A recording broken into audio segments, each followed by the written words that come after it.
lautan barat.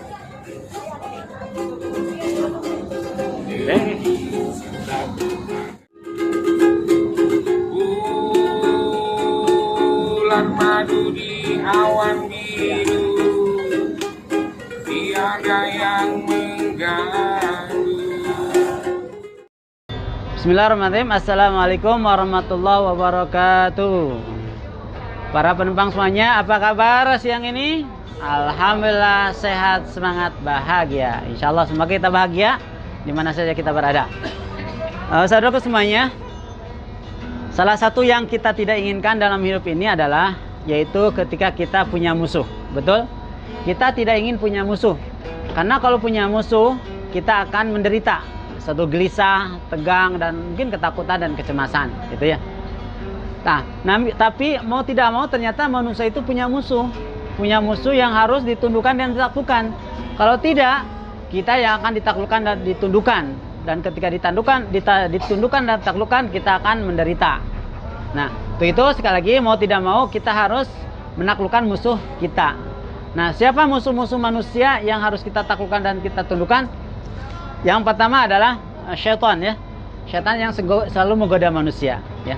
Sudah sejak Nabi Adam, setan itu musuh manusia, ya. Inna syaitana lakum aduwwun mubin.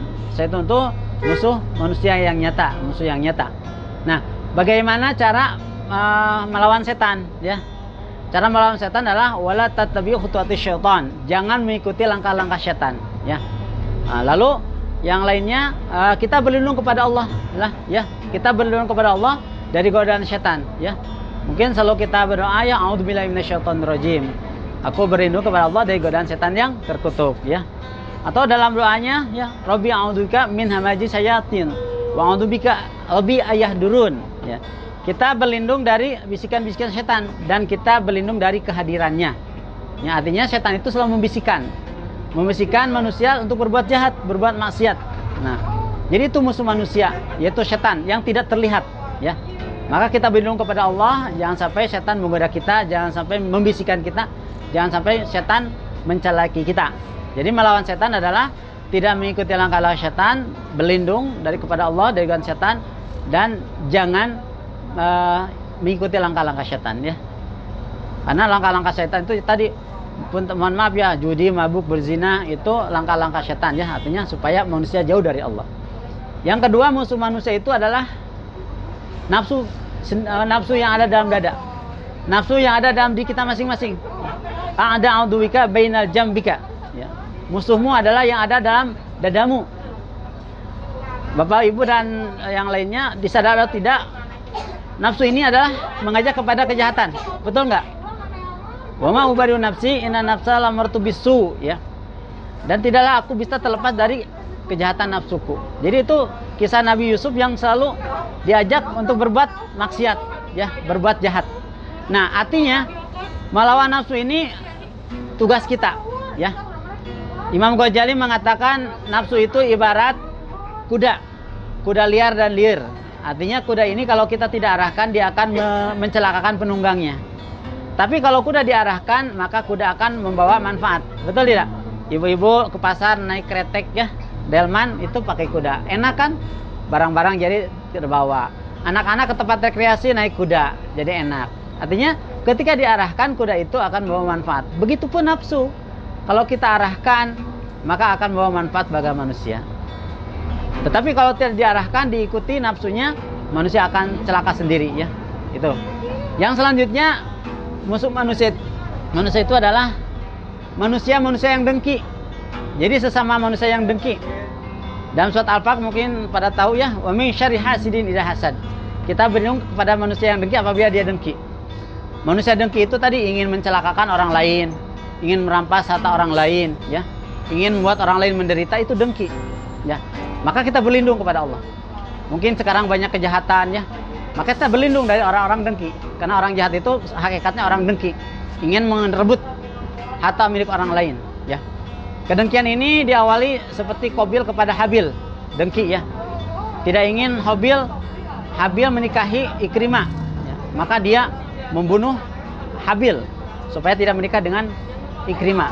Artinya orang dengki ini sekarang pun banyak ya, ingin mencelakakan orang lain, ingin merebut kenikmatan orang lain. Maka kita berlindung dari kedengkian orang-orang yang dengki. Nah, yang selanjutnya musuh manusia itu, mohon maaf, itu ada dalam anggota keluarga sendiri, sadar tidak sadar. Ya ayyuhalladzina amanu inna min azwajikum wa auladikum aduwwalakum fahdharuhum. Hai orang-orang beriman, sungguhnya pada pasanganmu atau istri-istrimu dan anak-anakmu ada yang menjadi musuh bagimu. Jadi di sini pasangan kita kalau kita tidak hati-hati bisa menjadi musuh.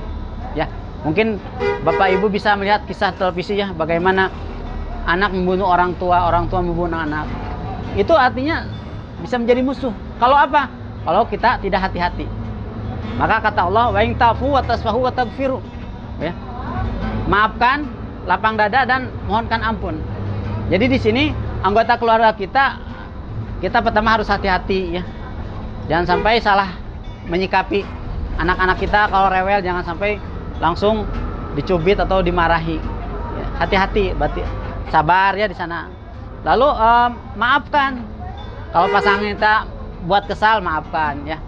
Lalu lapang dada. Nah, lapang dada ya. Insya Allah lapang dada ini solusi supaya kita tidak kesal, supaya kita bisa memaafkan. Lalu wastaghfiru, mohonkan ampun. Jadi kita mohonkan ampun kepada pasangan kita atau anggota keluarga kita. Doakan anak-anak kita. Gitu. Jadi insya Allah keluarga kita tidak akan menjadi musuh kalau kita hati-hati, memaafkan, lapang dada dan mohonkan ampun. Gitu ya. Jadi ketika kita punya musuh, ternyata di sana itu peluang, ya, peluang beramal soleh. Ya, anggota keluarga kita peluang beramal soleh, mendidik anak-anak kita, menjaga pasangan kita. Ya. Orang-orang dengki peluang untuk mengingatkan. Ya. Ya, nafsu peluang untuk mengarahkan dan menundukkannya, subhanallah. Setan itu peluang untuk melawannya. Jadi amal soleh. Jadi ketika ada tantangan, di sana ada peluang untuk banyak berbuat kebaikan. Semoga Allah menyelamatkan kita dari musuh-musuh yang tidak disadari atau disadari. Jadi sekali lagi, hati-hati dengan godaan setan, jangan itu langkah-langkah setan. Hati-hati dengan kejahatan nafsu kita, jangan mengikuti ya bisikan-bisikan nafsu. Hati-hati dengan orang-orang yang dengki, kita berlindung pada orang yang dengki ya. Dan hati-hati kepada anggota keluarga kita, jangan salah menyikapi ya.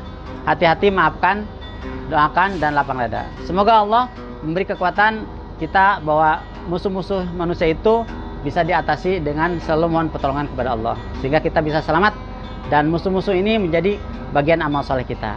Mungkin demikian, terima kasih. Assalamualaikum warahmatullahi wabarakatuh.